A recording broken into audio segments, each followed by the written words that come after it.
Tasty jalebi ఇంట్లోనే మీరు ఈజీగా తయారు చేసుకోవచ్చు. దీనికి కావాల్సినవి మీకు ఒక గ్లాస్ ఆఫ్ మైదా తీసుకుని అందులో చిటికెడు సాల్ట్, చిటికెడు వంట సోడా యాడ్ చేసుకుని వాటర్ యాడ్ చేసుకుంటూ సేమ్ దోస పిండిలాగా బాగా కలుపుకోవాలి.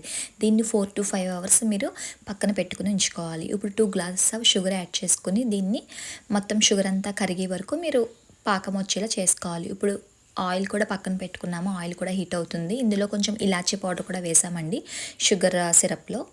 ఇప్పుడు ఇది 4-5 అవర్స్ నానబెట్టుకున్న తర్వాత మన దగ్గర ఉన్న అవైలబుల్ ఉన్న దాన్ని బట్టి మీరు ఇలా బాటిల్ లేదా కవర్కి హోల్ పెట్టుకున్న దాని ద్వారా కూడా ఈ విధంగా జిలేబీ అనేది యాడ్ చేసుకోవచ్చు. పాకం అనేది మీకు అయిన తర్వాత ఆ పాకంలో వేడి వేడి జిలేబీ వేగిన తర్వాత ఈ జిలేబీని మీరు ఈ పంచదార షుగర్ పాకంలో వేస్తారండి. దీన్ని బాగా కలుపుకొని దీన్ని బౌల్లోకి తీసుకుంటే ఎంతో సింపుల్గా మీకు ఈ జిలేబీ అనేది రెడీ అవుతుంది.